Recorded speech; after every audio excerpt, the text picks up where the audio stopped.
I know what you are. 5 words. Quiet. Almost conversational.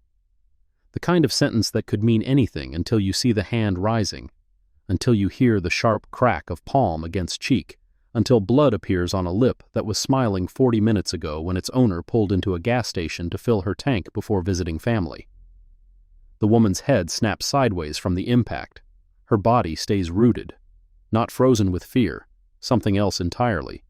Something that looks like stillness, but carries the weight of calculation behind it.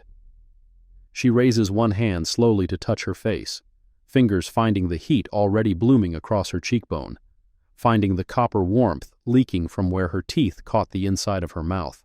Around her, the parking lot has transformed into a theater of witnesses. A white pickup truck idles 2 pumps over, its driver's phone already raised and recording. A mother clutches her daughter's hand near the air pump station, both of them motionless. The afternoon sun beats down on cracked asphalt and faded pump numbers and the chrome badge of a deputy sheriff whose hand is still raised from the strike he just delivered. His name is Marcus Thornton. He's been on the force for 9 years. He has 15 complaints in his personnel file, every single one ruled unfounded by internal review. Right now, sweat beads at his temples despite the February chill, and something that might be recognition flickers across his face, not of who this woman is, but of what he's just done. The recognition lasts half a second before anger buries it. But before this moment, before the blood and the witnesses and the hand that moved faster than protocol ever should have allowed, there was a phone call. 43 minutes earlier, a woman named Patricia Hamill had picked up her phone inside the convenience store she'd owned for 22 years and dialed 3 numbers that would set everything in motion. The Dawson County 911 recording captured her voice with perfect clarity. Dawson County 911, what is your emergency?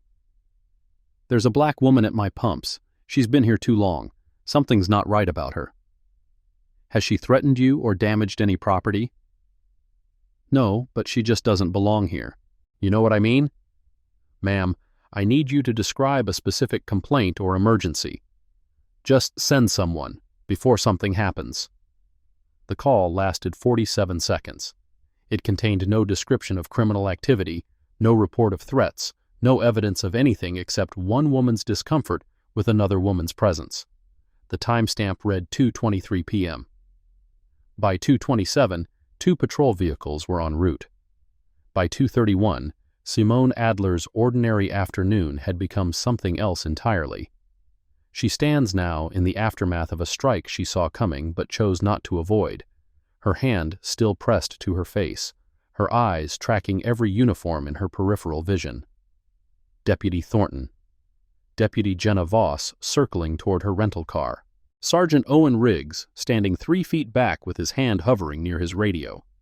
The owner of the gas station watching from behind her register, phone pressed to her ear, probably calling someone to confirm that, yes, the police did just hit that woman, and yes, it's all being handled.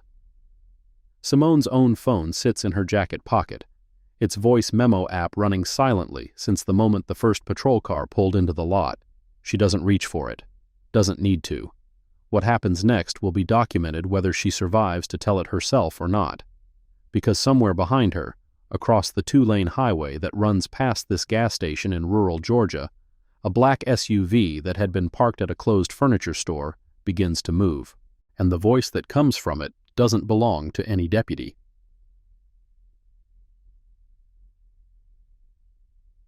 "90 minutes earlier, Simone Adler had been driving south on Highway 53 with the windows cracked and an audiobook playing through the rental car's speakers. The February sky hung low and gray, threatening rain that wouldn't come for another 6 hours. She'd been on the road since dawn, making the drive from Virginia in one shot because she'd learned years ago that stopping overnight just extended the exhaustion without improving it. The visit was supposed to be simple. Her cousin Denise had been asking her to come down for months, ever since the funeral, ever since their grandmother's house had finally been cleared out and sold, ever since Simone had stopped returning calls regularly and started sending texts instead. "You need to see people who love you," Denise had said in her last voicemail. "You need to remember that work isn't everything." Work. Simone had smiled at that word when she heard it, the kind of smile that doesn't reach the eyes. Work had been complicated lately. Work had involved long hours and longer silences and a mandatory leave period that her supervisors called recovery time. But that felt more like exile. She'd taken the drive to Georgia because sitting in her apartment in Virginia had started to feel like punishment, and because Denise was right, she did need to see people who loved her, even if she'd forgotten how to let them. The gas station appeared on her right as the fuel gauge dipped below a quarter tank. Hamill's Quick Stop, according to the faded sign.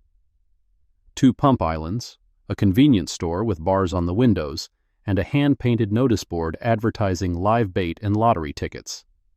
The kind of place that served a specific community and didn't particularly welcome anyone else. She pulled in anyway. Gas was gas.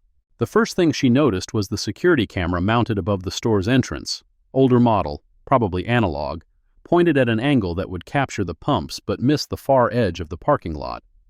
She filed this information away without conscious thought, the same way she'd noted the 2 exits from the lot, the sight lines from the highway, and the fact that the only other vehicle was a work truck with landscaping equipment in the bed. Old habits, the kind you develop in certain professions and never quite lose, even when you're supposed to be on leave. She selected pump 3, slid her credit card into the reader, and began filling the tank. The afternoon was quiet except for the hum of the pump and the distant sound of a train somewhere to the east. She checked her phone. No messages from Denise yet, which probably meant her cousin was still at work at the elementary school where she taught 3rd grade. Through the convenience store window, she could see the owner watching her. Patricia Hamill was 63 years old with silver hair pulled back in a tight ponytail, and the particular expression of someone who has decided they don't like you before you've said a single word. She stood behind the register, arms crossed, tracking Simone's every movement with the intensity of a hawk watching a field mouse. Simone had seen that look before. Many times. In many places. She'd learned long ago that engaging with it directly rarely helped, that the best approach was usually to complete your business and leave without providing any ammunition for the narrative already forming in the watcher's mind. So she finished filling her tank, replaced the pump handle, and walked toward the store to buy a bottle of water and maybe some snacks for the remaining hour of driving. The bell above the door chimed as she entered. Patricia didn't greet her. "Afternoon," Simone said, keeping her voice neutral. No response. Just that watching.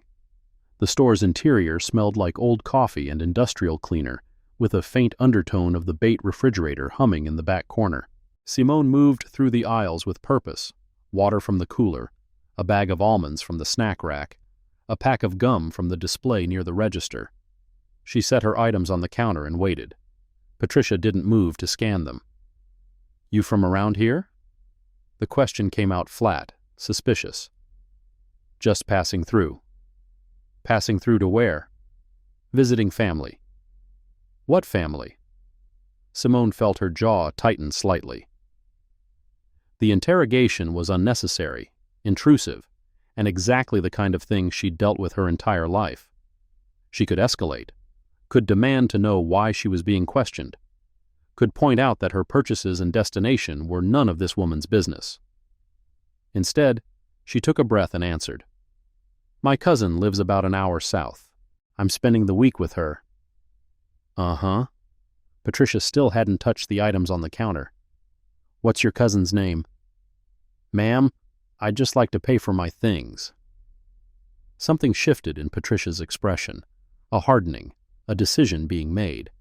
She finally picked up the water bottle, scanned it with deliberate slowness, then did the same with the almonds and gum. The total came to $6.43. Simone handed over a 10. Patricia held the bill up to the light, examining it as if counterfeit currency regularly appeared at rural Georgia gas stations. She pulled a detection pen from under the counter and marked the bill. When it passed, she made a small sound that might have been disappointment, then counted out the change with excruciating precision. "Here's your change." She didn't extend her hand to deliver it. Instead, she set the coins and bills on the counter, forcing Simone to pick them up piece by piece. Thank you. Simone gathered her purchases, arranged them in the small plastic bag the store provided, water on the left, almond-scented, gum tucked along the side, and walked toward the door. She could feel Patricia's eyes on her back the entire way. Outside, the air felt cleaner despite the gray sky. She returned to her car, placed the bag on the passenger seat with the receipt tucked inside the top fold, and slid behind the wheel. The whole interaction had taken maybe 4 minutes. 4 minutes of performing normalcy for someone who'd decided she was abnormal before she'd opened her mouth. She was reaching for the ignition when her phone buzzed with an incoming call. Denise. Hey, you close? About an hour out, just stopped for gas. Perfect timing. I've got lesson plans to finish, but I should be home by 4. You remember where the spare key is? Under the ceramic frog that looks like it's been there since the Clinton administration. Denise laughed. That frog has survived 3 hurricanes and 2 attempted thefts. It's basically family at this point. A pause. You doing okay? You sound tired. I'm fine. Just been driving since dawn. That's a lot of road time. You could have flown. I needed the drive. Simone didn't elaborate. Denise didn't push. Well, there's leftover pot roast in the fridge and the good sheets are on the guest bed. Let yourself in, take a nap if you need to, and we'll catch up over dinner. Sounds good. Love you. Love you too. Drive safe. The call ended. Simone set the phone in the cup holder and checked her mirrors, side mirrors, then rear view, then side mirrors again, before starting the car. Through the store window, she could see Patricia on the phone, watching her, speaking to someone with the animated gestures of a person delivering important news. A small knot of unease formed in Simone's stomach. She'd seen this pattern before too. The watching, the questions, the phone call immediately after.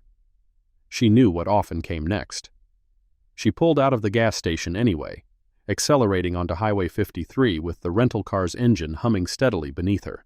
The audiobook resumed where she'd paused it, some thriller about international espionage that felt quaint compared to the realities she'd witnessed in her own work. She tried to let the narrator's voice carry her south toward Denise and dinner, and the first real break she'd taken in 18 months. She made it 4 miles before the blue lights appeared in her rear-view mirror. If you're already feeling the tension building, hit that subscribe button. You won't want to miss what happens when this situation escalates. The cruiser wasn't speeding, wasn't running sirens, just following at a steady distance with its lights activated. Simone checked her speedometer, 53 in a 55 zone. She checked her mirrors again, then her seatbelt, then the position of her hands on the wheel. Everything was correct. Everything was legal. None of that would matter if the officer behind her had already decided how this stop would go. She signaled right, slowed, and pulled onto the gravel shoulder. The cruiser pulled in behind her, its lights still flashing, its engine still running. She watched in the rear view as the driver's door opened and a figure emerged. But before the officer could approach her window, a second cruiser appeared from the opposite direction, crossing the highway median and pulling up alongside the first. 2 cars. 4 officers visible now, 2 in each vehicle, for a traffic stop on an empty highway, for a woman driving 3 miles under the speed limit with valid registration and no outstanding warrants. The knot in her stomach tightened. The first officer approached her driver's side window. Young, white, built like a former high school linebacker who hadn't quite gone to seed yet. His name tag read, Thornton. His hand rested on his belt, not on his weapon, but close enough to remind her that it was there. License and registration. No greeting, no explanation of why she'd been stopped. Just a demand. Good afternoon, officer. May I ask what this is about? License and registration, now. Simone kept her hands visible on the steering wheel. I'm going to reach into my purse on the passenger seat for my wallet. My registration is in the glove compartment. I'm telling you my movements before I make them. Just get the documents. She moved slowly, deliberately, narrating each action as she went. Reaching for my purse now. Yeah. Opening it, pulling out my wallet. She extracted her driver's license, Virginia issue, current, with her photo and home address clearly visible, and set it on the dashboard. License is on the dash, now reaching for the glove compartment. The registration and rental agreement were in a neat folder. She added them to the license. Thornton snatched the documents without comment, examined them with the same suspicion Patricia had shown her $10 bill, and frowned at the Virginia address. "You're a long way from home." "I'm visiting family." "What family?" The same question Patricia had asked. Simone felt the knot in her stomach pull tighter. "Officer, I've provided my license and registration as required. May I ask why I was stopped?" "I'll ask the questions here." A second officer had approached the passenger side of the car, female, younger than Thornton, with a pinched expression and a name tag reading Voss. She was peering through the window, scanning the interior, looking for something that would justify whatever was about to happen. "Ma'am, please step out of the vehicle." The request came from Thornton. Not a request, really. A command. "Am I being detained?" "You're being investigated." "Investigated for what?" "Step out of the vehicle, now." Simone's mind processed options at rapid speed. She could refuse, which would likely escalate the situation. She could comply, which might de-escalate but would also put her in a more vulnerable position. She could ask for a supervisor, which might buy time or might be ignored entirely. She chose compliance with documentation. "I'm going to exit the vehicle now. My hands will be visible at all times. I want it noted that I am cooperating fully with this traffic stop despite not being informed of any violation." She opened the door slowly, stepped onto the gravel shoulder, and stood with her hands at her sides, palms facing forward. Thornton positioned himself directly in front of her, close enough that she could smell the coffee on his breath and the faint chemical scent of the starch in his uniform. "You got any weapons in that car?" "No." "Any drugs?" "No." "Then you won't mind if we search it?" "Actually, I do mind. I do not consent to any searches of my vehicle." Thornton's expression darkened. Behind her, she heard Voss trying the passenger door handle, finding it locked, and making a sound of frustration. "Ma'am, your lack of cooperation is being noted. I'm cooperating with the traffic stop. I've provided identification and documentation. I've exited the vehicle when asked. A search is a separate matter, and I have a Fourth Amendment right to decline it without a warrant or probable cause." The words hung in the air. Thornton's jaw worked like he was chewing something unpleasant. He hadn't expected pushback. Not here, not from someone who looked like her, not on a roadside where he controlled everything. "Stay here. Don't move." He walked back to his cruiser, taking her documents with him. Simone remained perfectly still, watching from her peripheral vision as Voss continued circling the rental car, peering through windows, looking for any excuse. 3 minutes passed, then 5, then 7. At the 8-minute mark, a third vehicle appeared. Not a cruiser, but an unmarked sedan with emergency lights mounted on the dashboard. It pulled up behind the 2 patrol cars, and a man in a sergeant's uniform emerged. Older than Thornton, with silver at his temples, and the kind of weathered face that came from decades of outdoor work. His name tag read, Riggs. He exchanged words with Thornton that Simone couldn't hear. Then he approached her with a smile that didn't reach his eyes. "Ma'am, I'm Sergeant Owen Riggs. I understand there's been some confusion here." "There's no confusion on my end, Sergeant. I was driving legally. I was stopped without explanation. I've been standing on this roadside for 10 minutes without being told why. We received a report of suspicious activity at a gas station about 5 miles back. Your vehicle matches the description." "What description? What suspicious activity?" Riggs's smile flickered. The caller described a black female in a silver sedan behaving erratically. "I wasn't behaving erratically. I bought water and almonds and gum, paid cash, and left. There was nothing erratic about any of it." "Well, that's your version." The caller felt differently. "The caller's feelings aren't probable cause, Sergeant." The silence that followed was heavy with things unsaid. Riggs studied her with new interest, the way you study a puzzle that's proving more complicated than expected. "You sound like you know the law pretty well." "I know my rights. That's not the same thing." "Uh-huh."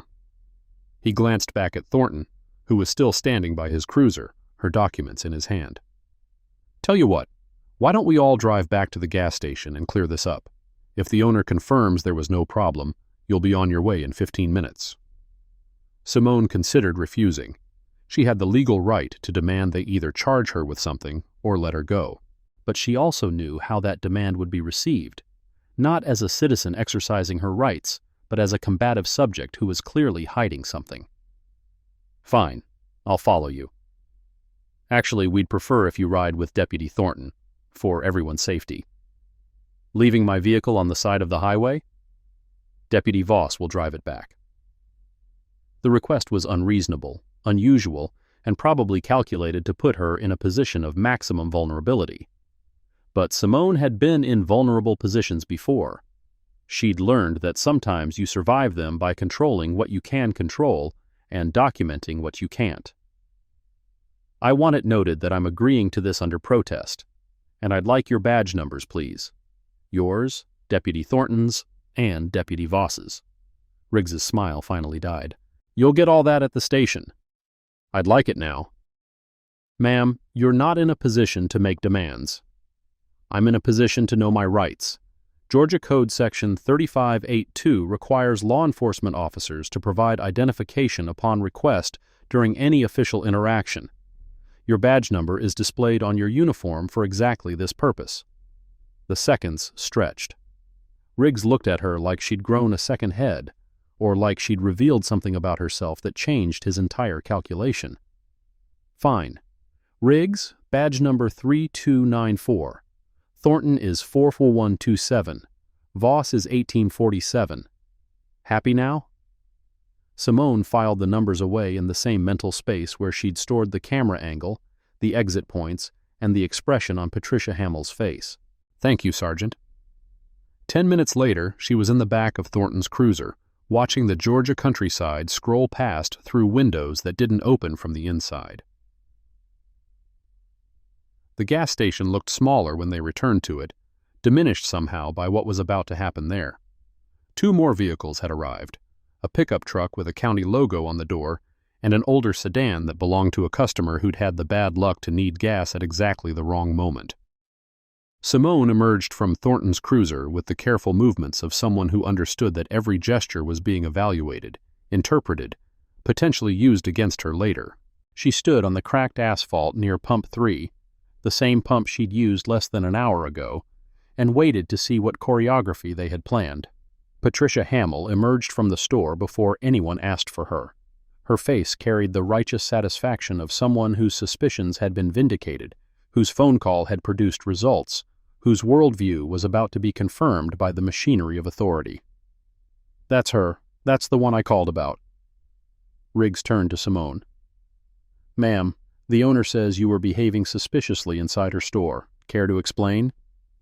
"I bought water, almonds, and gum. I paid with a $10 bill. I left. There was nothing suspicious about any of it." "She was asking questions," Patricia interjected. "Asking where things were, looking around like she was casing the place. I asked where the bottled water was.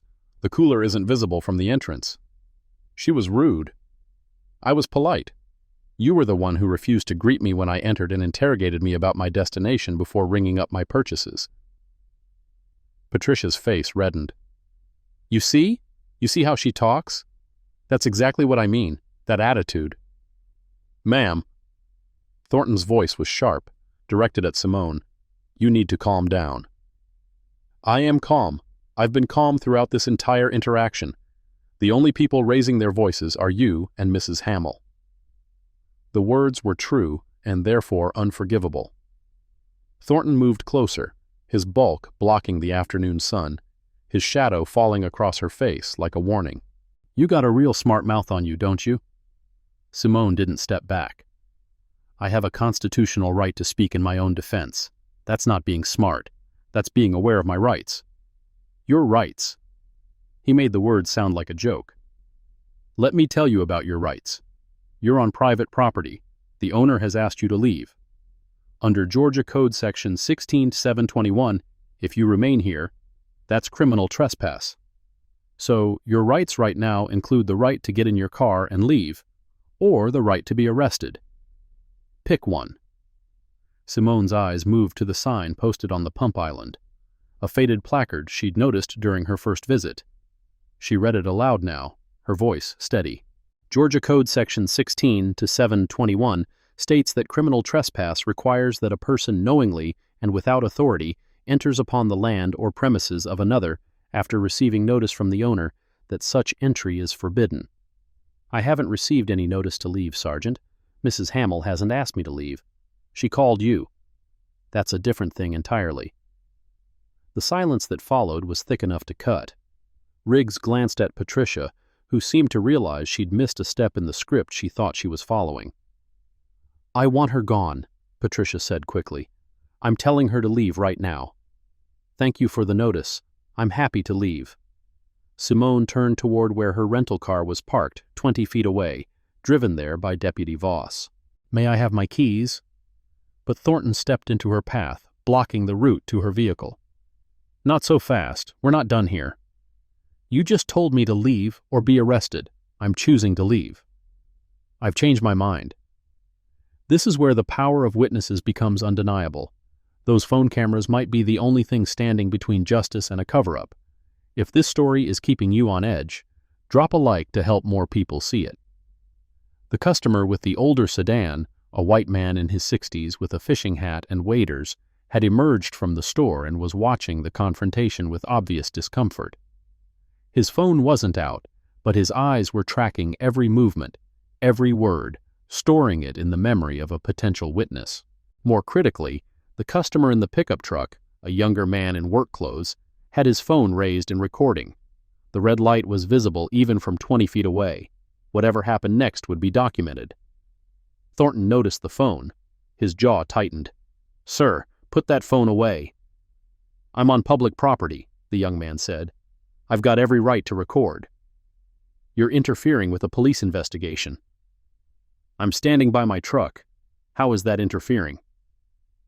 Riggs stepped in before Thornton could escalate the confrontation in two directions at once. Marcus, focus. His voice was low but carried authority. He turned back to Simone.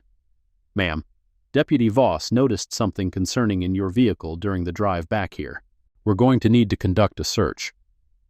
I already told Deputy Thornton I don't consent to searches. Your consent isn't required when there's probable cause.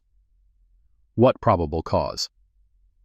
Voss appeared at Riggs's shoulder, holding a small plastic bag between two fingers. Inside, a white residue was visible, the kind of substance that could be anything from baby powder to baking soda to something more sinister. Found this on the floorboard, Voss said. Passenger side. Looks like controlled substance residue. Simone's stomach dropped, but her face remained neutral. She knew what this was. She'd seen it before, not as a victim, but as someone who'd investigated similar cases. Evidence that appeared where none existed. Substances that materialized to justify searches that had already occurred without authority. That is not mine. It was in your car. It was not in my car when I left Virginia. It was not in my car when I stopped here an hour ago. That bag was placed there while Deputy Voss had custody of my vehicle, and I want it documented that I am accusing Deputy Voss of planting evidence. The words landed like grenades. Voss's face went pale, then red, then something harder. Thornton's hand dropped to his belt, closer to his weapon this time. Riggs's expression cycled through shock and calculation before settling on the kind of calm that meant decisions were being made. That's a very serious accusation, ma'am. It's a very serious situation, Sergeant. I am being framed for a crime I didn't commit with evidence that was manufactured while my vehicle was in police custody. I want that bag fingerprinted. I want the chain of custody documented, and I want an attorney. You're not under arrest. Then I'm free to leave? The question hung in the air.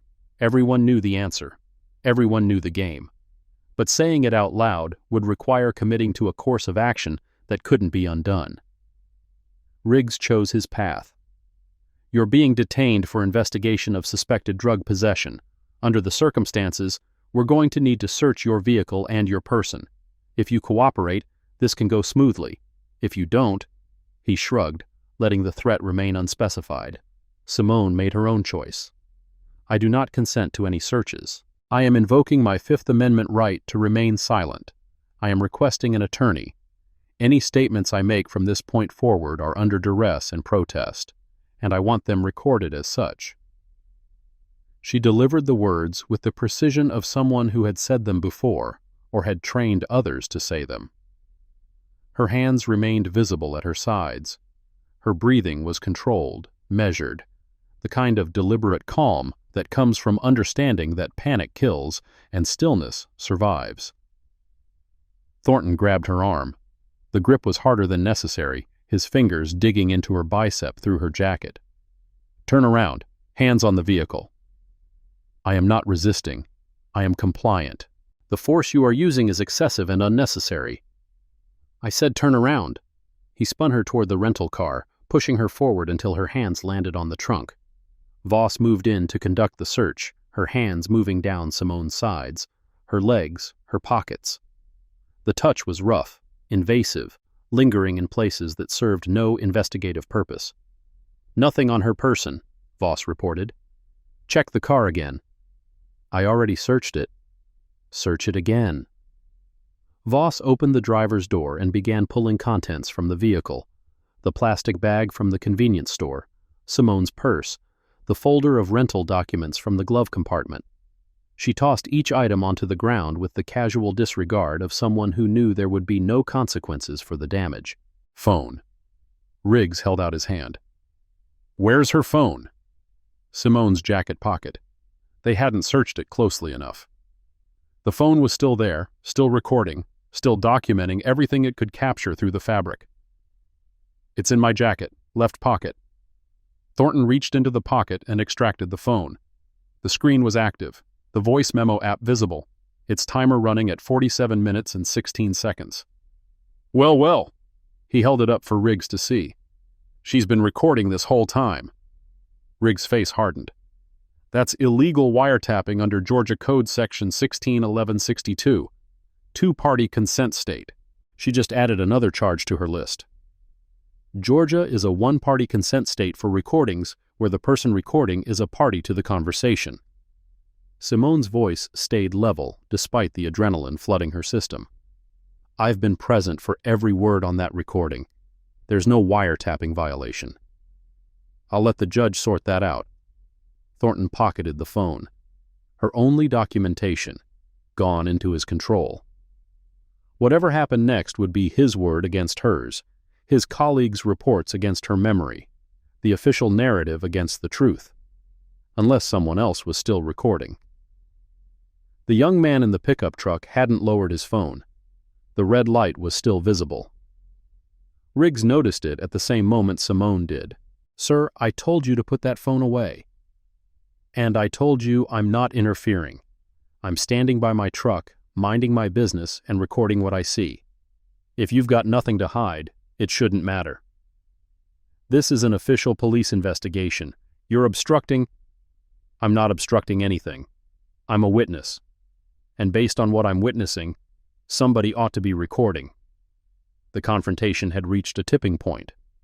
Riggs could escalate with the civilian, which would create more witnesses and more complications.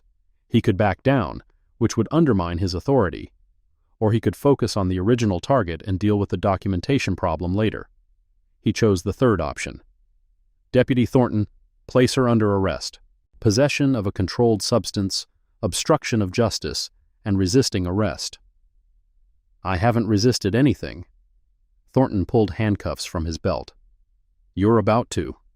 The metal closed around her wrists with a sound that Simone had heard hundreds of times in her career. Always from the other side. Always as the person doing the applying rather than receiving. The click was louder than she'd expected.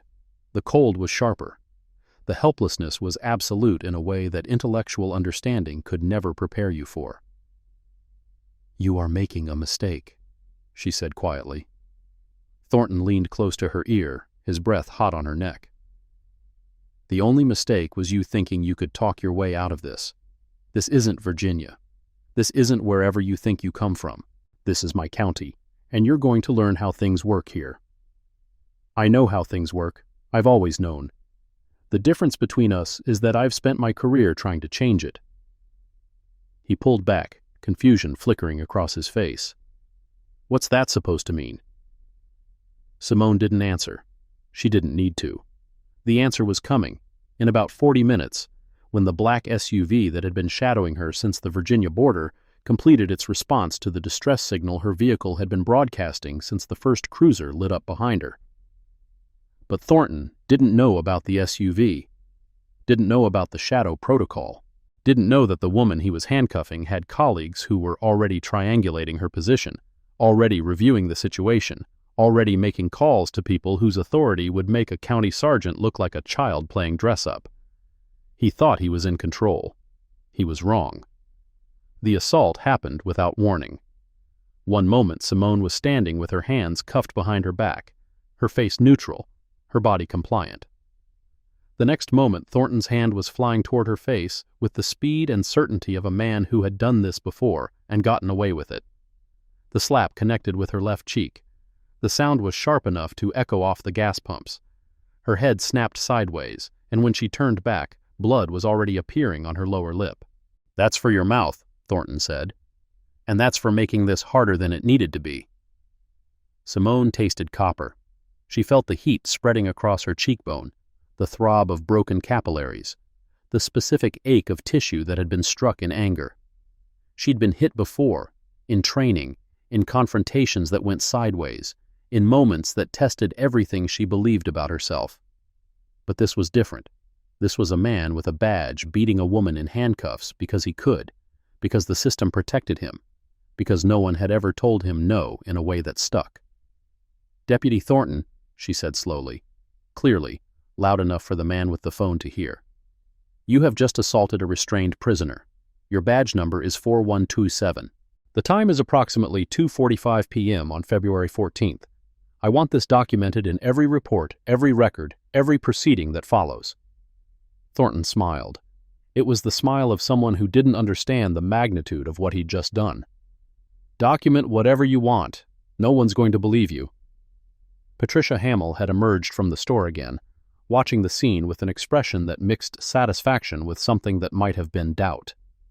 The customer in the older sedan had retreated to his vehicle, unwilling to intervene but unable to look away. The young man with the phone had lowered it slightly, his face pale, probably questioning whether his documentation made him a target too. And across the highway, at the closed furniture store where it had been parked for the past hour, a black SUV's engine started. Simone heard it, recognized the sound, understood what it meant. The SUV pulled out of the lot, crossed the highway median, and entered the gas station with the deliberate pace of a vehicle that was not in a hurry because it didn't need to be. It stopped 15 feet from the cluster of patrol cars, its tinted windows revealing nothing about its occupants. Riggs noticed it first. His hand moved to his radio, pressing the transmit button. "Dispatch, this is Unit 7. We have an unknown vehicle approaching an active scene. Request registration check on Georgia plate Alpha Foxtrot 7290. The response came back within seconds. The dispatcher's voice carried an unusual note, something between caution and alarm. "Unit 7, be advised. Vehicle is registered to a federal agency. Recommend approaching with extreme caution. Repeat, federal registration. Advise all units." Federal. The word changed everything.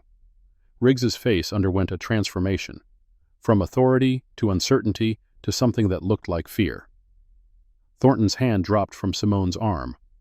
Voss stopped rifling through the rental car and stood up straight, suddenly aware that the dynamics had shifted in ways she didn't understand. The SUV's driver's door opened. A man emerged, 6 feet tall, black suit, no insignia, but carrying himself with the kind of authority that didn't need badges to announce itself. He walked toward the cluster of uniforms with measured steps, each footfall deliberate, his eyes taking in the scene. The handcuffed woman, the blood on her lip, the deputies frozen in various postures of aggression. He stopped 10 feet away and spoke. "Ms. Adler, are you injured?" The use of her name, her actual name, cut through the afternoon like a knife. Riggs looked at Thornton. Thornton looked at Voss. Neither of them had known her name beyond what was printed on her driver's license, hadn't bothered to check whether she might be someone whose name mattered. Simone nodded slowly. "I'll live." "Good." The man's eyes swept across the deputies, cataloging faces, badge numbers, positions. "I'm going to need all of you to step away from Ms. Adler, now." Riggs found his voice. Riggs found his, "Who the hell are you? This is an active arrest situation. You have no authority here." The man reached into his jacket pocket, slowly, deliberately, giving everyone time to see that his hand wasn't heading for a weapon, and produced a leather credential case. He flipped it open and held it at eye level for Riggs to see. The silence that followed was absolute. "My name is Marcus Webb, Supervisory Special Agent, United States Secret Service, Atlanta Field Office." His voice carried the flat certainty of someone who knew exactly how much authority those words contained. "The woman you've handcuffed and assaulted is Special Agent Simone Adler, currently on administrative leave, but still a sworn federal officer, under 18 U.S.C. Section 111, what Deputy Thornton just did, constitutes assault on a federal officer. That's a felony carrying up to 20 years in federal prison." He paused, letting the information sink in. "So I'm going to ask one more time. Step away from her. Now." The world had changed, but the deputies hadn't caught up yet. They stood frozen, their minds struggling to process information that contradicted everything they'd assumed about the woman they'd been treating like a criminal. A federal agent, Secret Service, someone whose word would be believed automatically, whose complaints would be investigated thoroughly, whose injuries would matter in ways that a random black woman's never would have. This moment right here, when power suddenly shifts, is exactly why documentation matters. If you've made it this far in this story, subscribe now because the fallout from this encounter will shock you. Riggs moved first, stepping back with his hands slightly raised. "We had no way of knowing. Her credentials are in her purse." Webb gestured to the items scattered on the ground beside the rental car. "If you'd followed basic procedure, if you'd asked questions instead of assuming guilt, you would have discovered this an hour ago. Before the assault, before the planted evidence, before any of this." "Planted evidence?" Riggs's voice cracked. "That's a serious accusation." "It's a documented fact. Ms. Adler has been under shadow surveillance since she left Virginia. Standard protocol for agents traveling through certain regions. Everything that happened here, everything, was observed and recorded by my colleagues." He pointed to the SUV, where a second figure had emerged and was setting up what looked like a communications array on the vehicle's roof.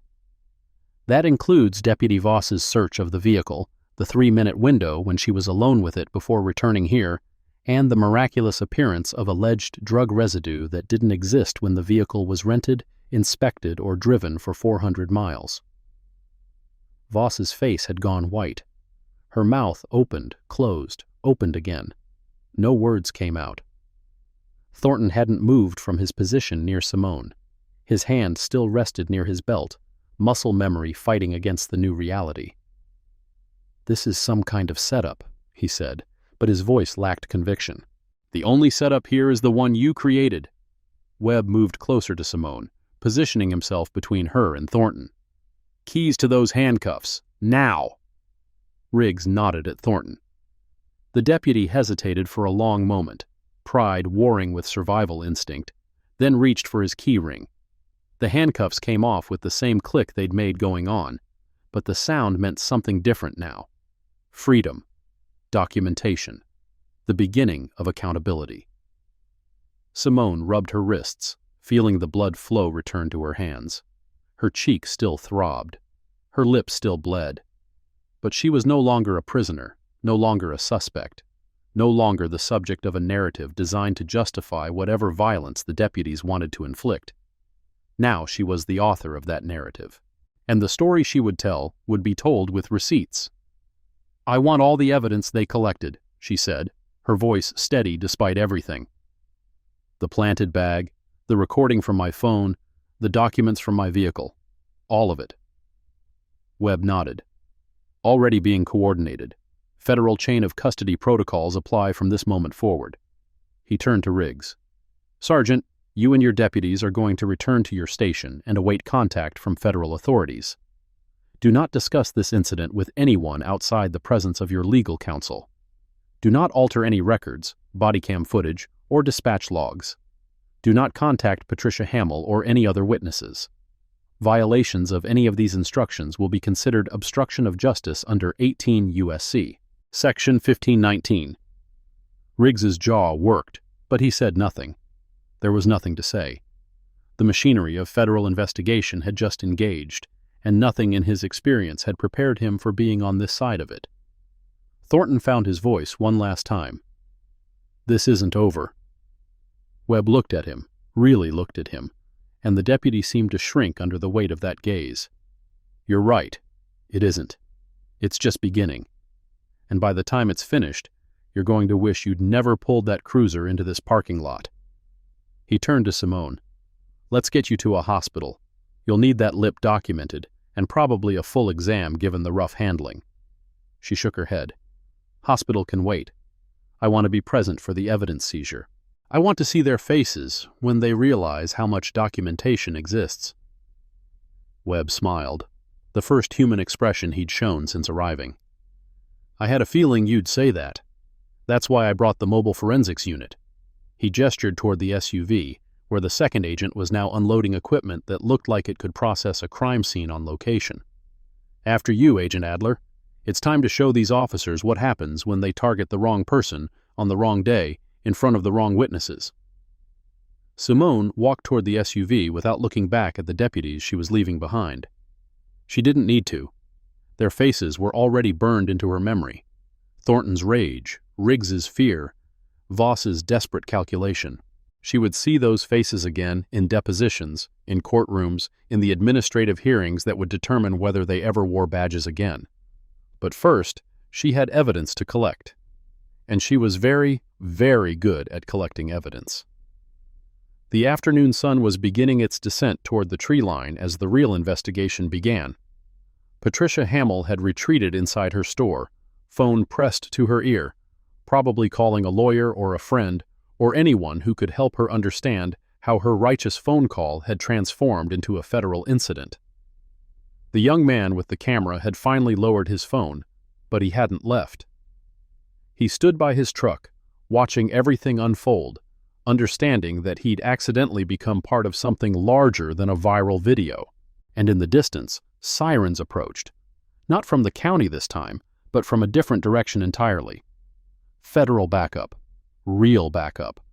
The kind that couldn't be intimidated or bought or convinced to look the other way. The reckoning had begun. The mobile forensics unit transformed the gas station parking lot into something resembling a federal crime scene within 20 minutes of its arrival.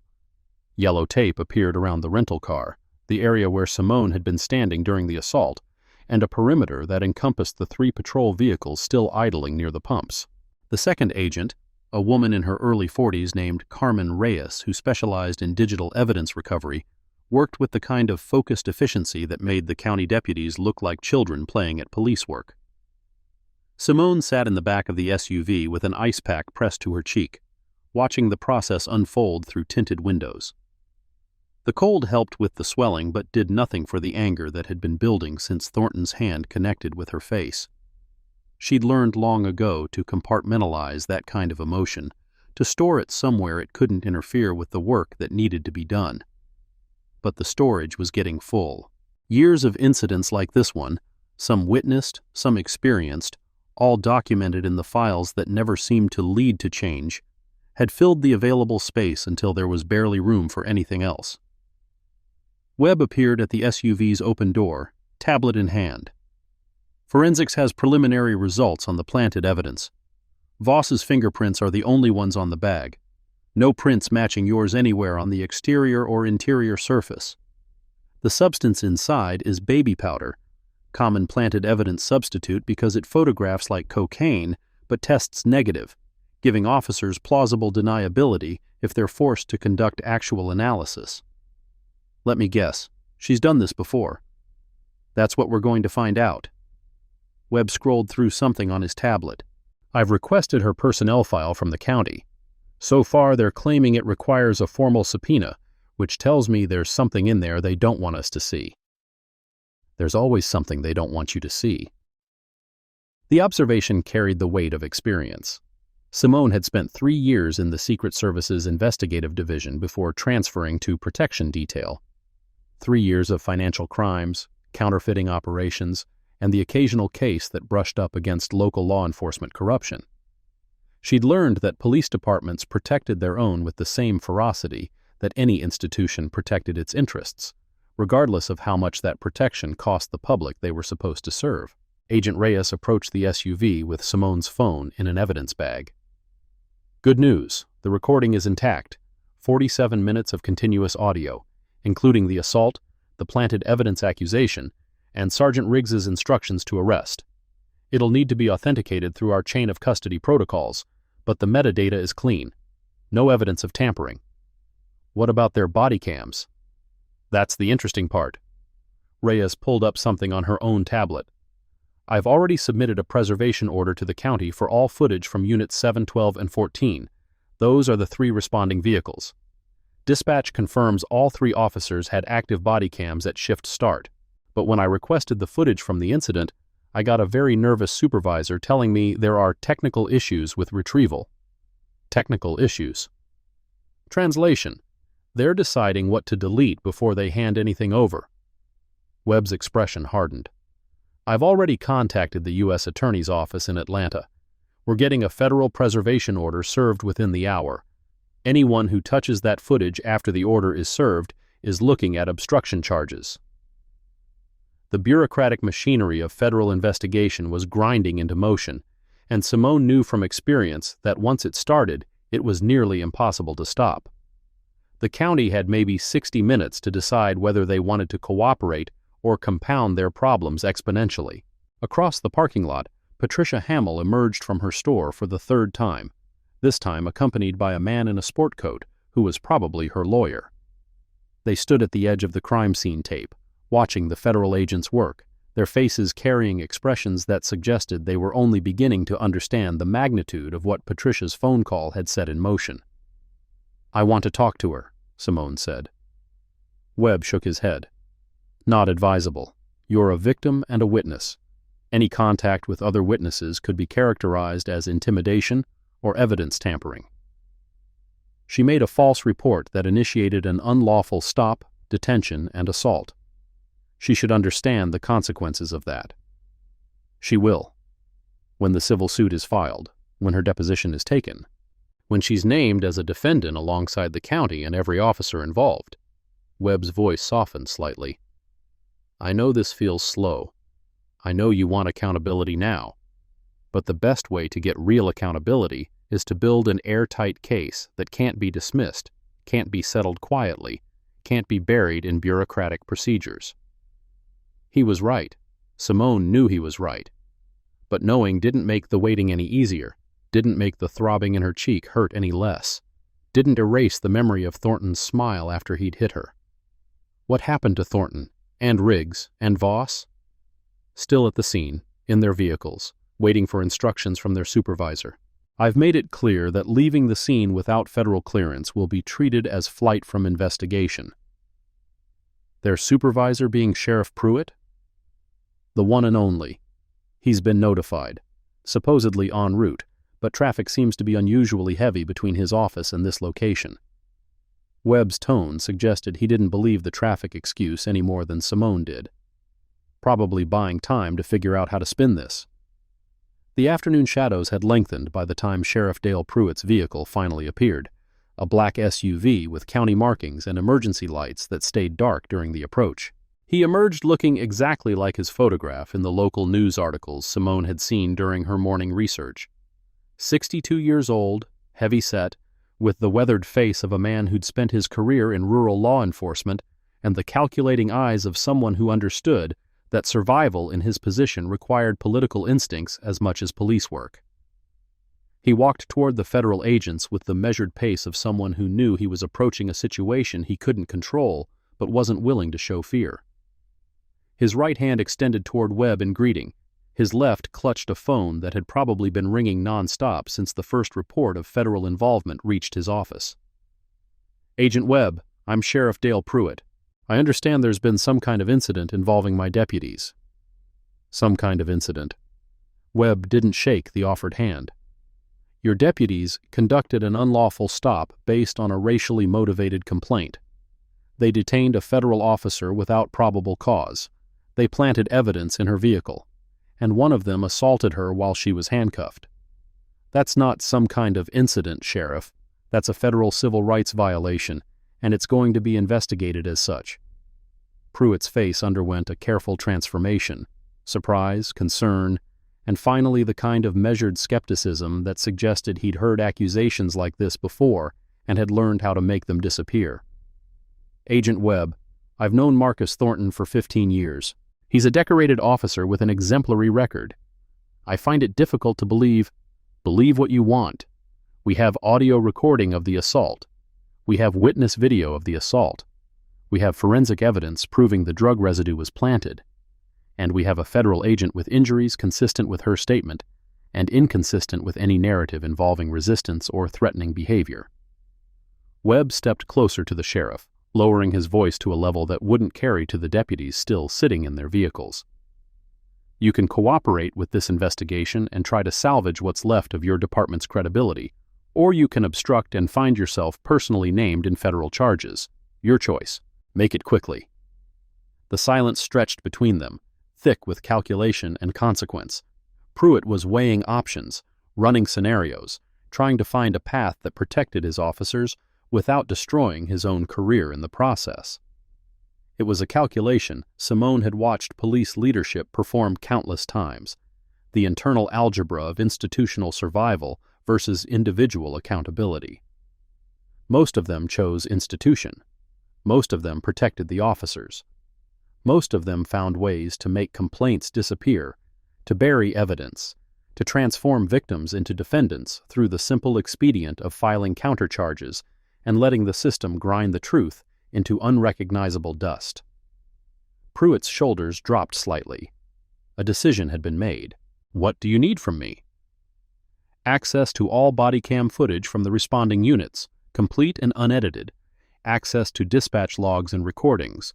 Access to the personnel files for Deputies Thornton and Voss and Sergeant Riggs. And written statements from all 3 officers to be taken in the presence of federal investigators. They'll want union representatives present. They're entitled to that. They're also entitled to remain silent, but anything they say or don't say will be documented and used in the federal investigation."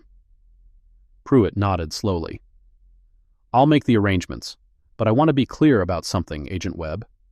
If there was misconduct here, and I'm not saying there was, it will be addressed through appropriate channels. We don't protect bad cops in my department." The statement hung in the air, waiting for someone to challenge its obvious falseness. Webb didn't bother. Some lies were so transparent that acknowledging them gave them more weight than they deserved. "We'll be in touch. In the meantime, all 3 officers are on administrative leave pending the outcome of the investigation. If any of them attempts to contact witnesses, access evidence, or discuss the case outside the presence of their attorneys, I will personally ensure that obstruction charges are added to whatever else they're facing." Pruitt walked back to his vehicle without another word. He didn't look at Simone as he passed, didn't acknowledge her existence. She was a problem now, not a person, an obstacle to be managed rather than a victim to be served. She'd been that before, too. The evidence collection continued until well after sunset.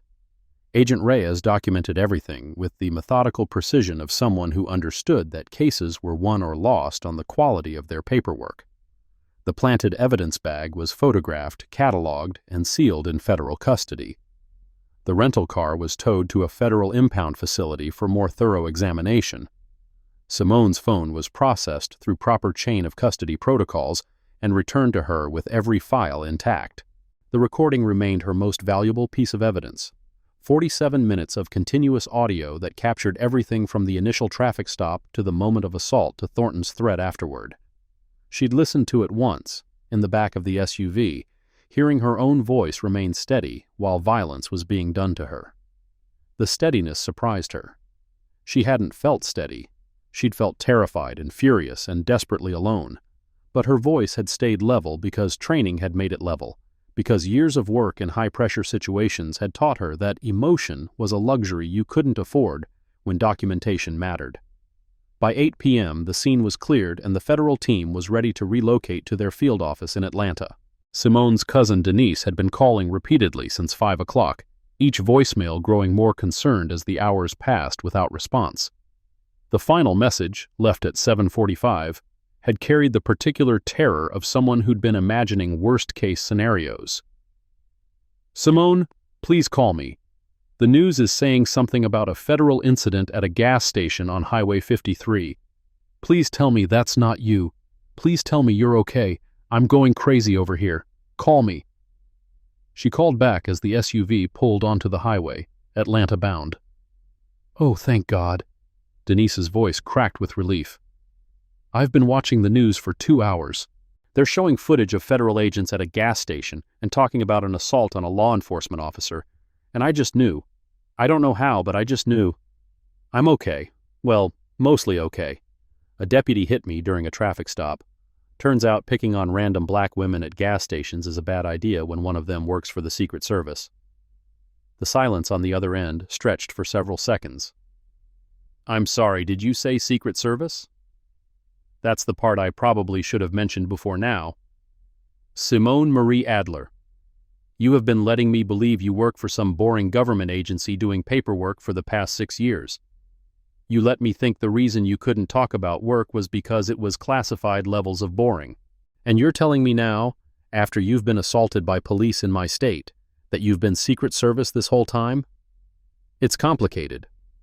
Uncomplicated." Simone leaned her head against the window, watching Georgia darkness scroll past. "Can we do this in person? I've had a very long day, and I'd rather not explain my entire career over the phone while sitting in a federal vehicle." Denise took a breath, the kind of deliberate, calming breath that elementary school teachers learned to take when their patience was being tested to its limits. "Fine. Where are you going?" "Atlanta field office. I need to give a formal statement and coordinate with the investigation team. It'll probably be a few hours."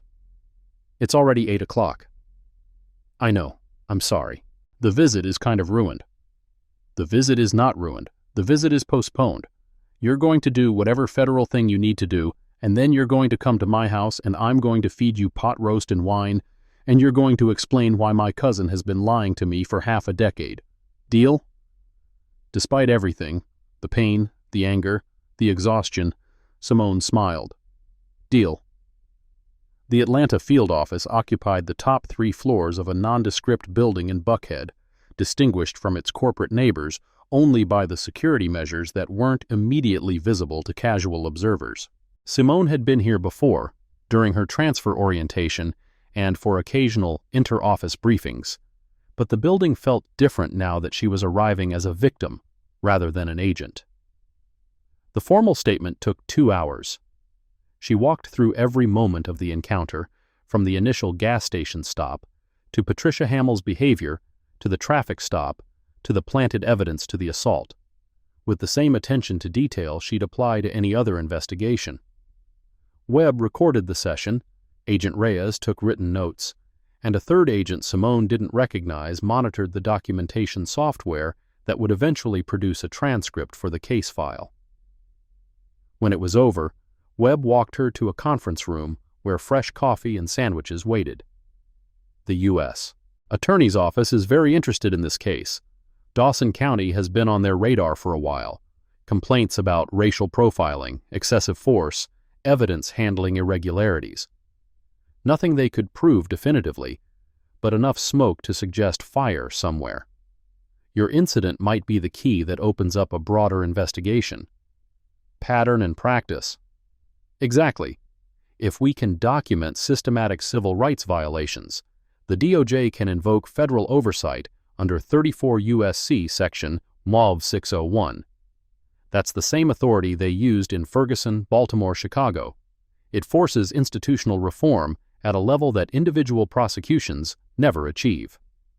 Simone knew the statute well, She'd watched the Ferguson consent decree unfold from a distance, had seen the incremental changes and the fierce resistance, had understood that reforming police departments was a years-long process that required sustained pressure and constant vigilance.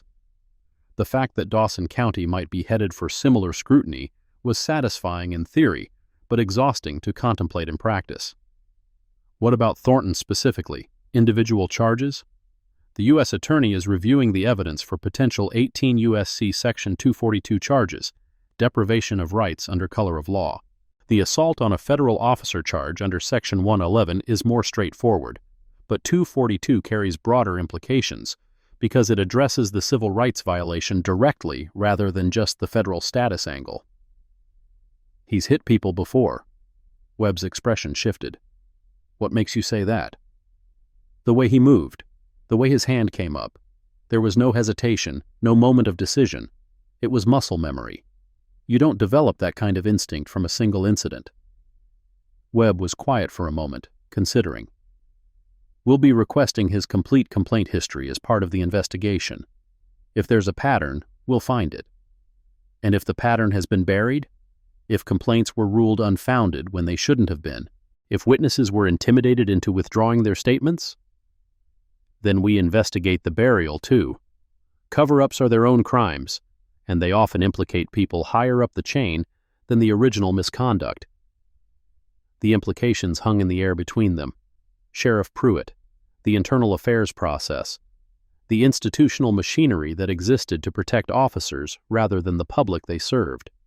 Bringing down a single deputy was satisfying but limited. Bringing down the system that enabled him was transformative but exhausting. Simone had spent her career choosing transformation over satisfaction. She wasn't sure she had the energy left for another round. "Go get some rest," Webb said, reading something in her expression. "You've been through a lot today, and the investigation will still be here tomorrow. Your cousin's place is about 90 minutes south, right? I can have someone drive you." "I'll take a car service. I've had enough of being driven places for one day."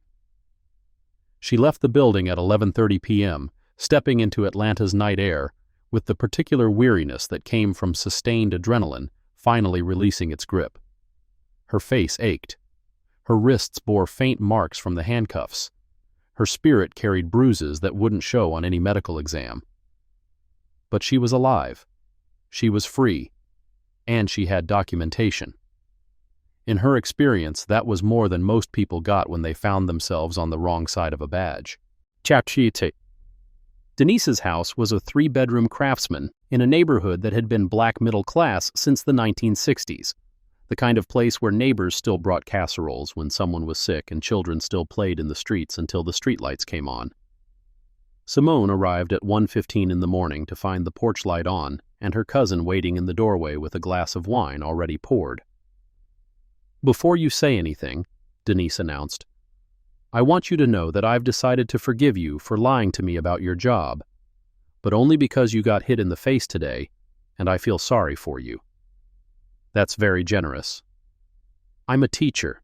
Generosity is in the job description." She stepped aside to let Simone enter, then wrapped her in a hug that lasted longer than either of them probably intended. "I was so scared," she said quietly into Simone's shoulder.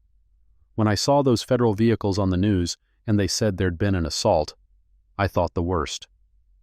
The worst was happening to someone else this time." They settled into Denise's kitchen with reheated pot roast and wine that was probably too good to drink at 1:30 in the morning, but felt necessary anyway. Simone walked through the entire story again, the abbreviated version this time, without the legal precision she'd used in her federal statement, and watched her cousin's face cycle through horror, anger, and something that looked like grim recognition. "It happens all the time," Denise said when Simone finished. "Not the federal agent part, obviously, but the rest of it. The suspicion, the stopping, the assuming we're criminals just because we exist in certain spaces." She took a long drink of wine. "I've been pulled over twice in the past year for nothing. No violations, no tickets, just routine checks that somehow only happen to me and never to my white colleagues when we're driving the same route to work." "Have you filed complaints?" "What's the point? Nothing ever happens.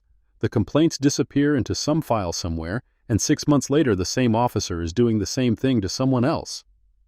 Denise shook her head. At least when it happened to you, something is actually going to happen. Federal investigation. Actual consequences. Most of us don't get that. Most of you shouldn't have to. No, we shouldn't. The wine was almost gone, and the weight of the day was pressing down on both of them with increasing insistence.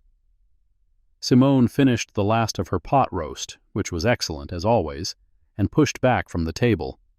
I need to sleep. Tomorrow is going to be another long day.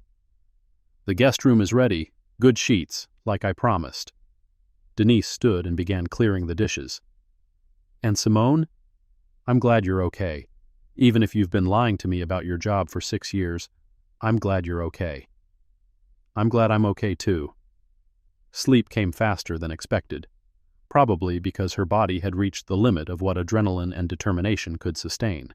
She dreamed of nothing she could remember, which was a mercy. Some days, the dreams were worse than the reality. The real investigation is just beginning, and what the federal team uncovers about Thornton's history will make your blood boil. Stay with me. Morning brought coffee, sunshine, and a phone call from Webb at 8:45. We got the body cam footage, or what's left of it. Simone set down her coffee cup. How bad? Deputy Thornton's camera shows a 5-minute gap between 2:26 and 2:31 p.m. According to the metadata, the gap was created by manual deactivation of the device. Someone pressed and held the power button for approximately 2.3 seconds, which is consistent with intentional shutdown rather than technical failure. That's when the assault happened. Exactly. The timestamp shows the camera going dark 6 seconds before you were struck and coming back online approximately 30 seconds after. Someone turned it off so there wouldn't be visual evidence, then turned it back on once the immediate danger of documentation had passed. What about Voss and Riggs? Voss's camera ran continuously, but there's a convenient angle issue. During the time she was alone with your vehicle, her camera was pointed at the ground. Footage shows her feet, the asphalt, and nothing useful about what she was doing in the car. Convenient. Riggs's footage is the most complete.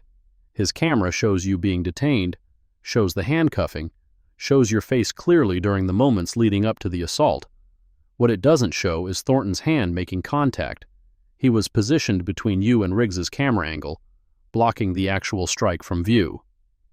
So, we have audio evidence, but no visual confirmation. For the assault itself, correct. But we have Thornton's camera deactivation timestamp, which proves consciousness of guilt. He turned off his camera because he knew what he was about to do. And we have Riggs's footage showing your demeanor immediately before and after, which contradicts any claim of threatening behavior or resistance. Simone processed this information with the analytical detachment she'd cultivated over years of investigative work. The evidence was strong but not overwhelming. A good defense attorney would argue that the camera malfunction was genuine, that the timing was coincidental, that her injuries could have resulted from any number of non-assault scenarios. The audio recording would be the critical piece, her voice remaining calm, Thornton's voice escalating, and the unmistakable sound of impact. What about his complaint history? That's where it gets interesting. Thornton has 17 formal complaints in his personnel file over 9 years. Some use of force complaints, racial profiling complaints, allegations of evidence tampering. Every single one was ruled unfounded by internal review. Let me guess. The reviewing officer was Sergeant Riggs. In 14 of 17 cases, yes. The other 3 were reviewed by officers who have since retired or transferred. We're tracking them down for interviews. 17 complaints. 17 opportunities for intervention, for correction, for accountability. 17 times the system had protected one officer at the expense of citizens whose lives had been disrupted, whose rights had been violated, whose trust in law enforcement had been systematically destroyed. I want to see those files. They're being compiled for your review. The U.S. Attorney's Office is also looking at them for potential obstruction charges. If the internal reviews were conducted improperly, if evidence was ignored or suppressed, there may be criminal liability beyond just Thornton himself. The conversation continued for another 20 minutes, covering logistics, timelines, and the choreography of federal investigation. A preliminary hearing was scheduled for the following week. Thornton, Voss, and Riggs remained on administrative leave. Sheriff Pruitt had issued a statement expressing his department's commitment to transparency and cooperation, which meant nothing but sounded good in press releases. When the call ended, Simone found Denise sitting at the kitchen table with a fresh pot of coffee and an expression that mixed concern with something harder. "How much of that did you hear?" "Enough. 17 complaints and they all got buried? Welcome to policing in America." Denise poured her a cup of coffee without asking if she wanted one. "What happens now?" "Federal investigation continues. Evidence gets compiled. Eventually, there's a hearing to determine if charges are warranted. If charges are filed, there's a trial, probably months from now, maybe longer. The civil suit runs parallel to the criminal case, which means separate discovery, separate testimony, separate proceedings that can stretch on for years. And during all that time, what happens to you?" Simone considered the question. Her administrative leave had been about recovery from burnout, from the accumulated weight of 18 months of high-stress protection details. Now it would become about something else, being a witness, a victim, a symbol in a case that was larger than any individual participant. "I testify when I'm asked to testify. I cooperate with investigators. I try to resume some version of normal life while waiting for the system to do what it does. Which is? Move slowly. Process paperwork. Eventually produce outcomes that satisfy almost no one completely, but are better than nothing." Denise's face reflected the particular frustration of someone confronting institutional reality for the first time at close range. She'd known, intellectually, that the system was broken, but knowing and experiencing were different things, and watching someone you loved navigate the brokenness gave it a weight that abstract knowledge couldn't match. "Is it worth it, going through all this?" Simone thought about Thornton's smile after he'd hit her, thought about the 17 people who'd filed complaints before her and received nothing for their trouble, thought about all the encounters that had never been documented at all, the traffic stops and sidewalk interrogations and routine humiliations that accumulated into a lifetime of being treated as suspect instead of citizen. Someone has to. If everyone walked away because the process was exhausting, nothing would ever change. But does it change? Really? Sometimes, slowly, not enough and not fast enough. But sometimes. It wasn't the inspiring answer Denise probably wanted. It wasn't the triumphant declaration of inevitable justice that made for satisfying endings. But it was honest, and honesty was the only currency Simone had left to offer. The following week passed in a blur of depositions, interviews, and the grinding machinery of investigation. Simone gave her formal statement to the U.S. Attorney's Office on Thursday. She sat for a video deposition on Friday that would be used in both the criminal and civil proceedings. She reviewed evidence files until her eyes burned and her head ached, finding the details that mattered buried in the mundane documentation of institutional dysfunction. The Thornton complaint files were the worst. 17 complaints spanning 9 years, and reading them in sequence revealed a pattern so clear that its burial required active effort rather than mere negligence.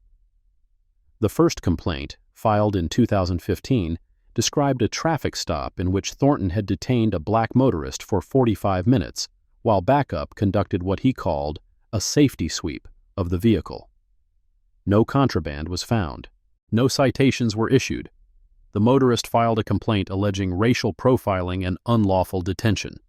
The internal review conducted by then-Deputy Riggs concluded that Thornton's actions were consistent with officer safety protocols and that the detention duration was within acceptable parameters.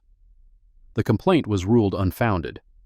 The second complaint, filed 3 months later, described an incident in which Thornton responded to a domestic disturbance call and arrested the black male resident despite the white female caller stating repeatedly that he wasn't the aggressor.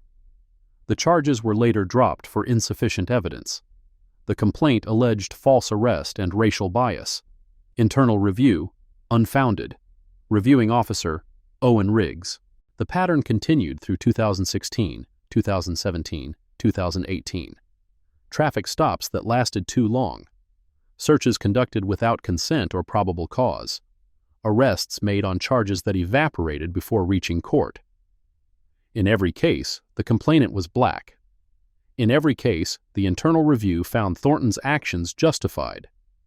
In 2019, a complaint included an allegation that Thornton had struck a handcuffed suspect during transport.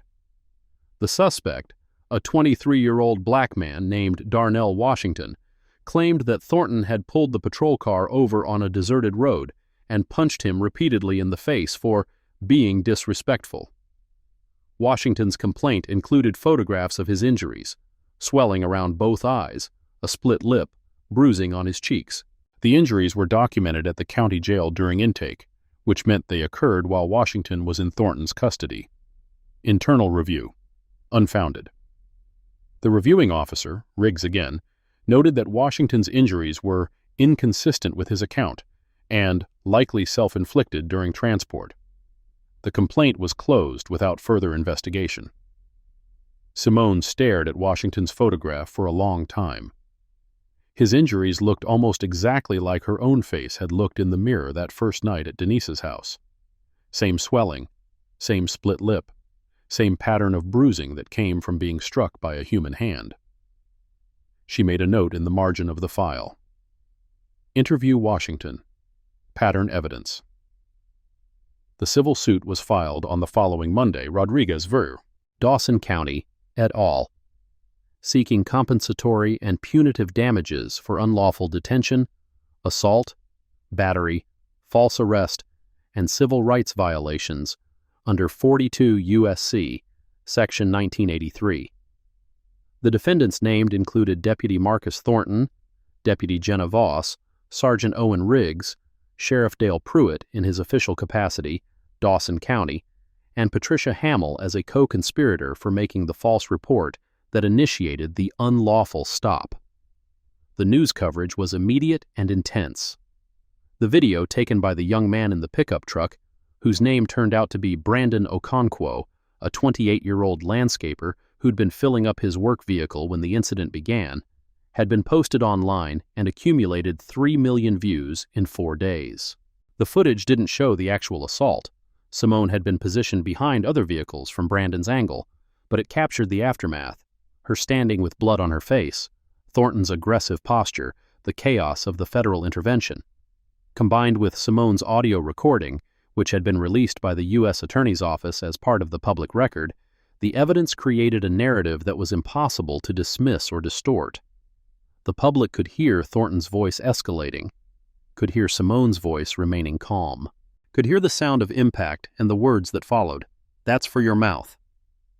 Sheriff Pruitt held a press conference on Tuesday, flanked by county attorneys and communications staff, to announce that the department was conducting its own internal investigation concurrent with the federal one.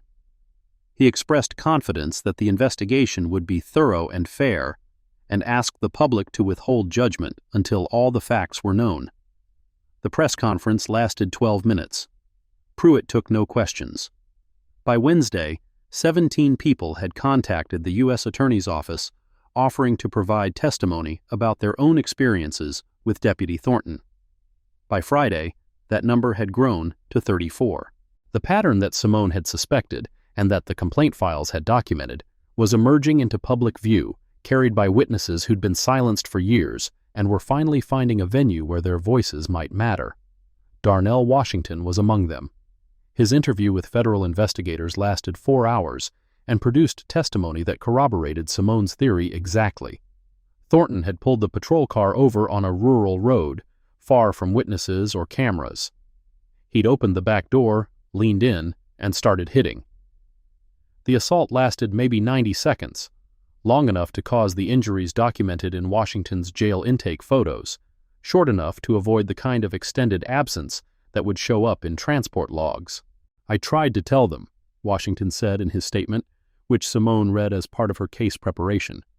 "I tried to file a complaint, tried to get someone to listen. They told me I was lying, told me I hurt myself, Told me if I kept pushing, they'd find a reason to add charges. So I stopped pushing. I took the plea deal and did my 6 months and tried to forget it happened. 6 months in jail for charges that had originated in Thornton's need to justify an unlawful stop. 6 months stolen from a man's life because the system protected officers who broke the law while punishing citizens who complained about it. The anger that Simone had been compartmentalizing since the gas station parking lot broke its containment that night. She sat in Denise's guest room with Washington's statement in her hands and cried for the first time since the assault, not from pain or fear, but from the accumulated weight of injustice that she'd spent her career documenting and had never been able to fully address. Denise found her there, sat beside her on the bed, and held her hand without asking questions. Sometimes silence was the only appropriate response to grief that had no reasonable remedy. "Does it ever get easier?" Denise asked eventually. "No, you just get better at carrying it." The preliminary hearing was scheduled for March 3rd in the federal courthouse in Atlanta. By that point, the investigation had expanded significantly. The U.S. attorney had convened a grand jury to consider charges not just against Thornton, but against Riggs and potentially Sheriff Pruitt for obstruction of justice in connection with the buried complaints. The hearing itself was anticlimactic in the way that legal proceedings often are. Simone testified for 2 hours, walking through the events of February 14th with the same precision she'd applied to every previous iteration. She was cross-examined by Thornton's attorney, a high-priced defense lawyer from Atlanta named Curtis Blackwood, who specialized in police misconduct cases, meaning he specialized in getting officers acquitted. Blackwood's strategy was predictable: challenge her memory, question her motives, suggest that her law enforcement background had given her the tools to manufacture a case against officers she'd prejudged as corrupt.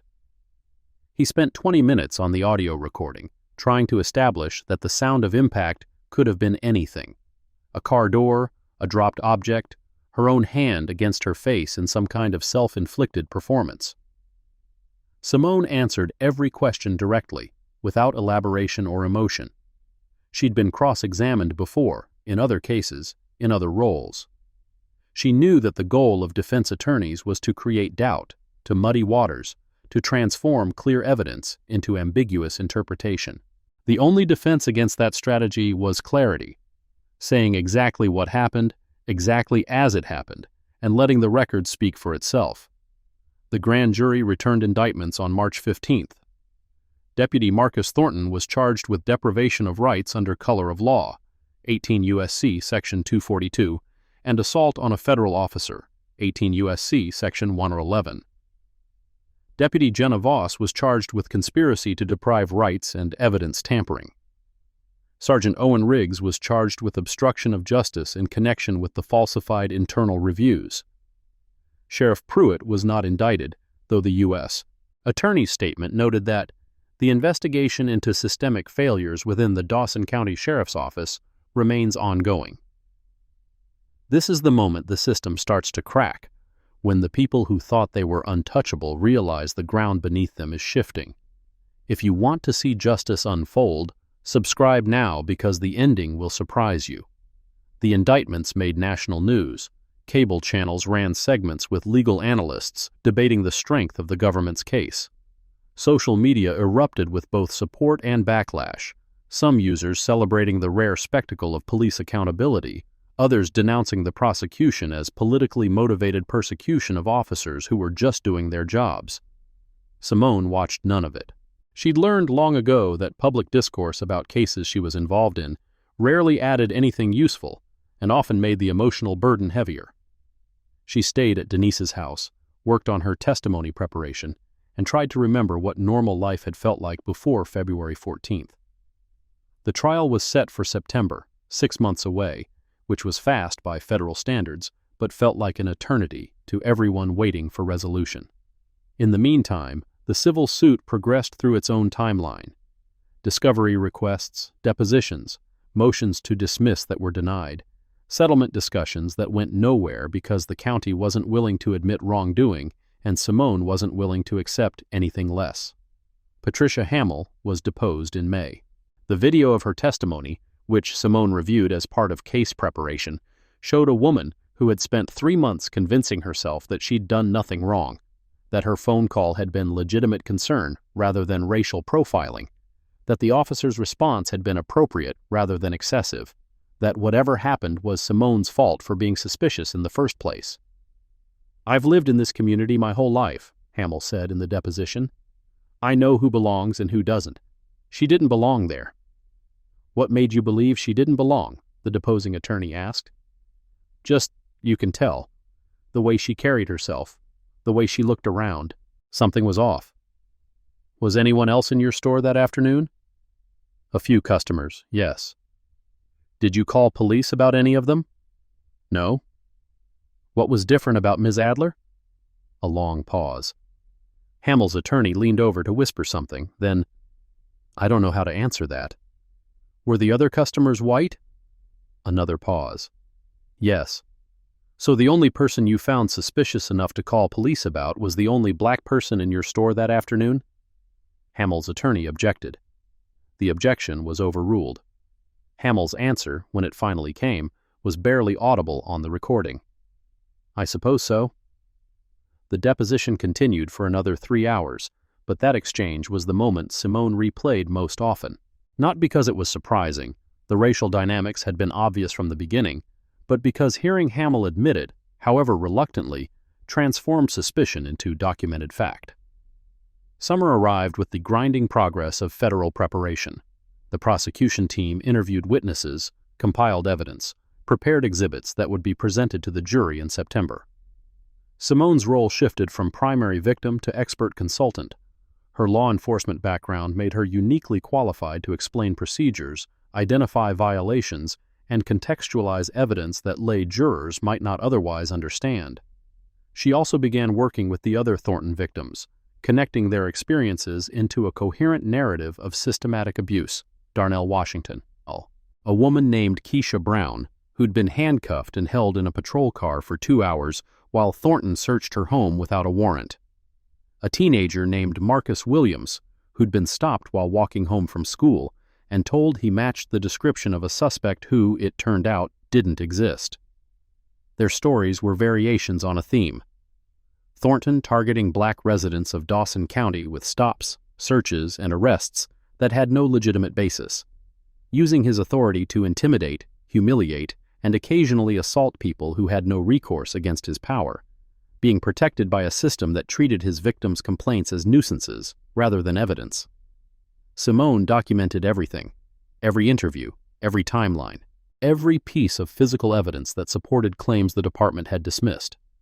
She built a case file that went far beyond her own experience, one that showed Thornton's assault on her wasn't an aberration, but a culmination, the inevitable endpoint of years of escalating misconduct that had been enabled by institutional failure. The trial began on September 8th in the federal courthouse in Atlanta. Simone was called as a witness on the 3rd day, after the prosecution had established the timeline of events and introduced the audio recording that would be the centerpiece of their case. She took the stand at 10:15 in the morning, wearing a navy suit she'd bought specifically for this occasion, professional but not flashy, the kind of outfit that said, "I am credible," without saying "I am performing credibility."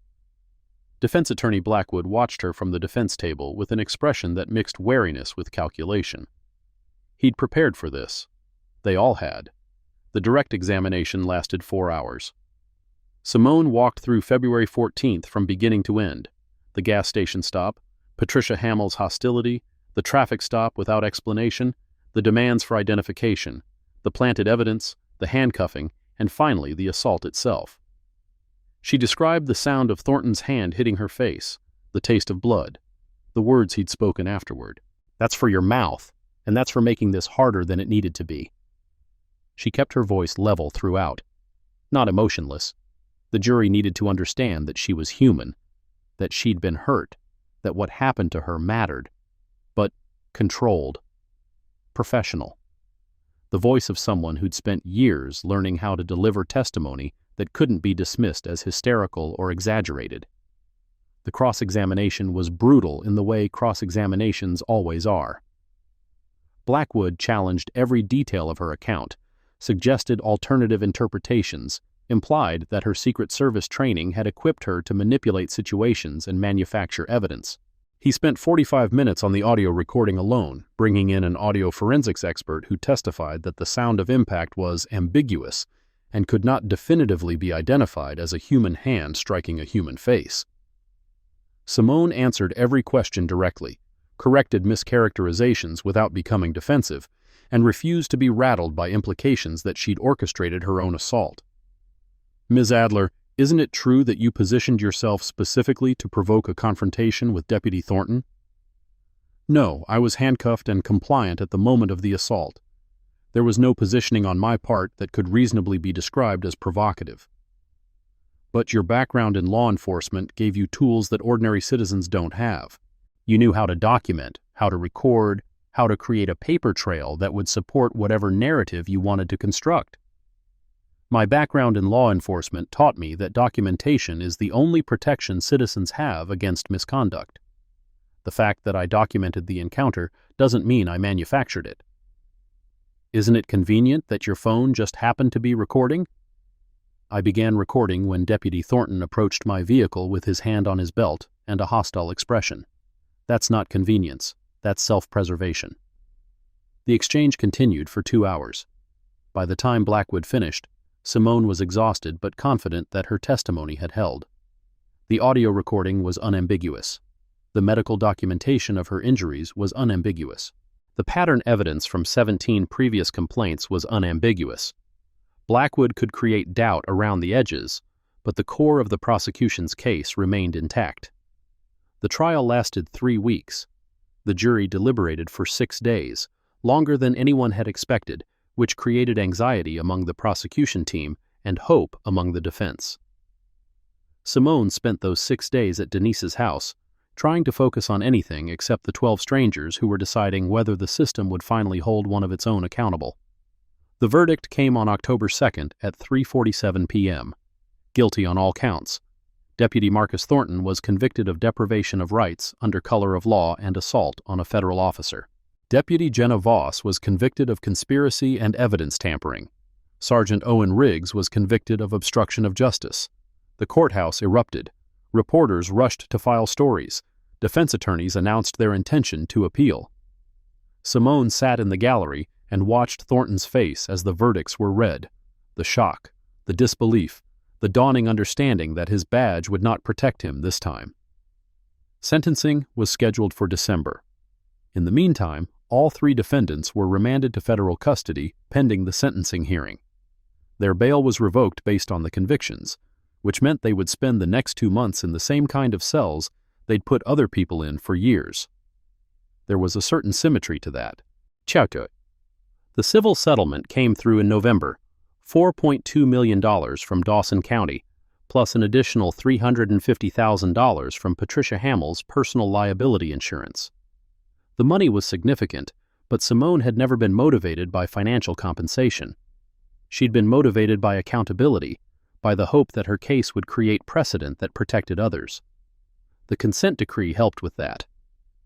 In exchange for dropping certain claims against the county, Simone had negotiated a comprehensive reform agreement that included mandatory body camera activation during all citizen contacts, independent review of use of force complaints, regular audits by the DOJ, and the creation of a civilian oversight board with subpoena power. Whether those reforms would actually be implemented remained to be seen. Consent decrees were only as effective as their enforcement, and enforcement required sustained attention from federal monitors who had many other jurisdictions competing for their attention. But it was something. It was more than the 17 people who'd complained before her had received. It was a foundation that future advocates could build on. The sentencing hearing took place on December 14th, exactly 10 months after the gas station parking lot, 10 months after Thornton's hand had connected with her face and set everything in motion. Thornton received 8 years in federal prison. Voss received 3 years. Riggs received 18 months plus 5 years of supervised release. The sentences were longer than typical for Section 242 convictions. The judge had cited the pattern evidence, the deliberate destruction of body cam footage, and the defendant's lack of remorse as aggravating factors. Thornton's attorney had argued for leniency based on his client's years of service. The judge had responded that years of service made the betrayal worse, not better. Simone delivered a victim impact statement before the sentencing.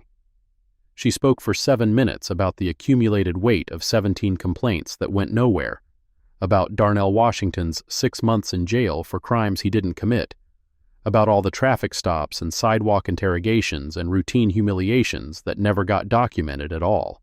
"Deputy Thornton didn't assault me because I did something wrong," she said, looking directly at him across the courtroom. "He assaulted me because he'd spent 9 years learning that he could. Because every complaint against him was buried. Because every victim who spoke up was silenced. Because the system that was supposed to hold him accountable instead protected him." She paused, letting the words settle. "I survived because I had resources most of his victims didn't have. I had training, documentation, colleagues who were monitoring my location. I had the privilege of being believed because of my job title rather than my testimony. Most people don't have that.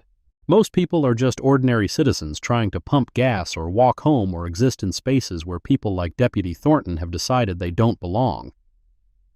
The question this court has to answer isn't just what Deputy Thornton deserves for what he did to me. It's what message this sentence sends to every other officer who's gotten away with misconduct because the system protected them instead of their victims. Is the message that accountability is possible, or is the message that nothing really changes?" The courtroom was silent when she finished. Thornton stared at the table in front of him. His attorney had no redirect, no rebuttal, no attempt to soften what she'd said. 8 years later, the sentence was pronounced. Guards led Thornton away in handcuffs, the same kind of handcuffs he'd put on her in that parking lot, the same kind he'd put on countless other people whose only crime was existing while black in his jurisdiction. There was symmetry in that, too. 6 months after the sentencing, Simone stood in the parking lot of what had been Hamill's Quick Stop. The gas station was closed now. Patricia had sold the property after the civil settlement depleted most of her savings, and no buyer had yet emerged to take over the location. The pumps were dark. The windows were boarded. A faded "For Sale" sign hung crooked from a post near the highway. She'd driven here on impulse, taking the long way from Atlanta to Denise's house for what had become a regular monthly visit. The parking lot looked smaller than she remembered, diminished somehow, as if the weight of what had happened there had compressed the physical space. The bench where she'd waited while the federal team processed the scene was still there, weathered and starting to crack. She sat on it now, feeling the February cold through her jacket, watching the occasional car pass on Highway 53 without slowing. In the distance, sirens sounded. Some other emergency, some other crisis, some other moment where authority and citizen would collide, and the outcome would depend on factors that had nothing to do with justice or fairness. Her phone buzzed with a text from Webb. "DOJ is opening pattern or practice investigation into DCSO. Formal announcement tomorrow. They're using your case as the predicate." She read the message twice, letting it sink in.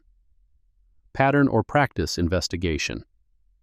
The same authority that had reformed, or tried to reform, Ferguson and Baltimore and Chicago.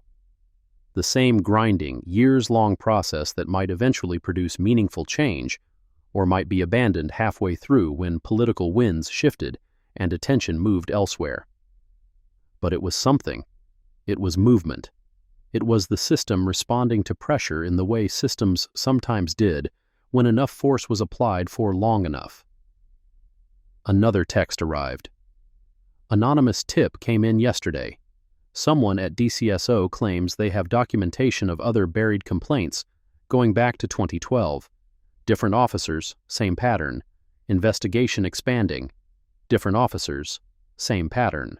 The rot went deeper than Thornton, deeper than the complaints in his file, deeper than anyone had fully documented yet. Simone saved the messages and pocketed her phone.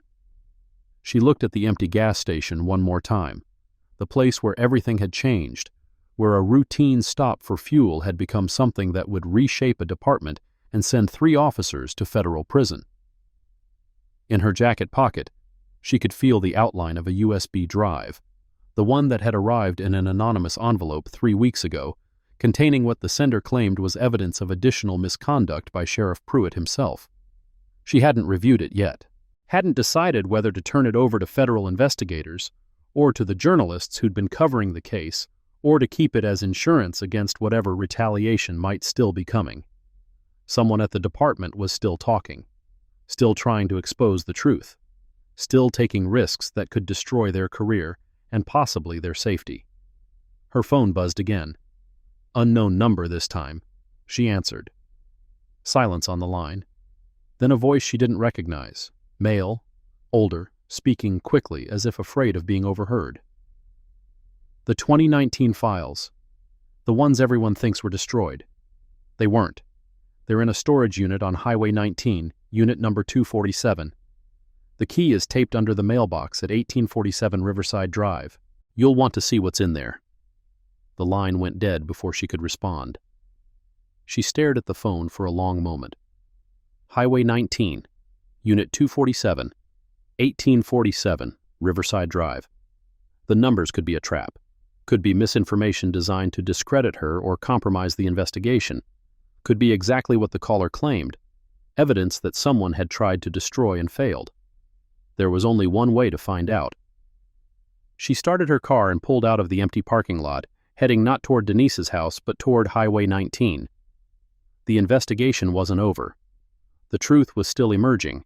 One anonymous tip at a time, one buried file at a time, one reluctant witness at a time. Thornton was in prison. Voss was in prison. Riggs was in prison. But the system that had created and protected them was still intact, still operating, still generating new victims and new complaints that might or might not ever see the light of day. Someone had to keep digging. Someone had to keep documenting. Someone had to keep pushing until the whole rotten structure collapsed under the weight of its own accumulated injustice. Simone had spent her career being that someone. She wasn't going to stop now. The February sun was setting as she drove west toward whatever waited in storage unit 247. Behind her, the empty gas station faded into the distance, a monument to one small victory in a war that had no foreseeable end.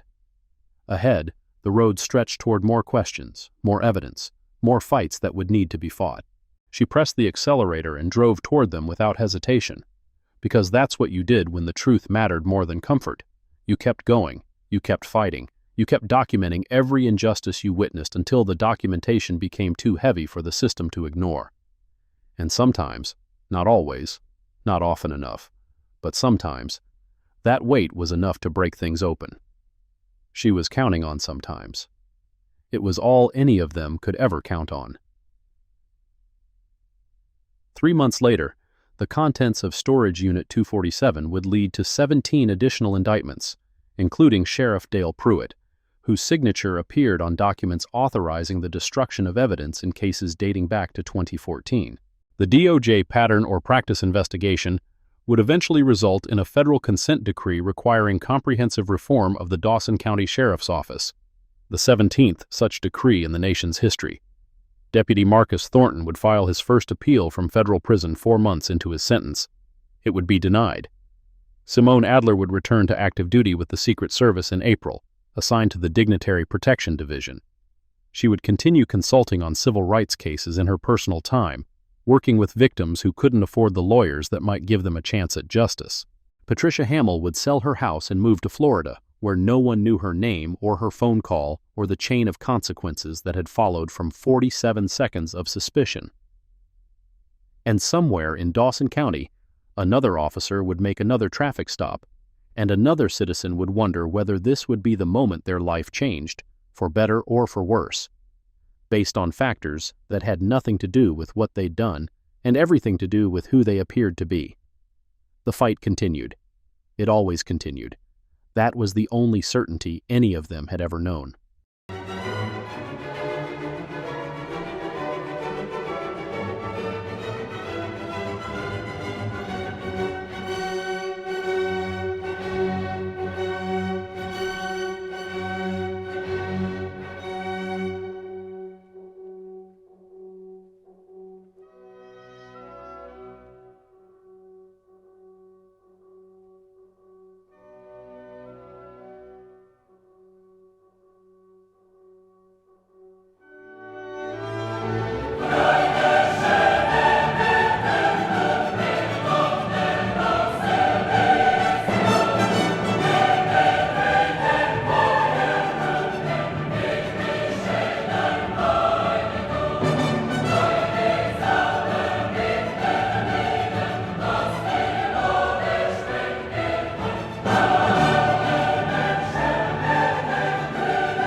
Thank you for taking the time to watch this video today.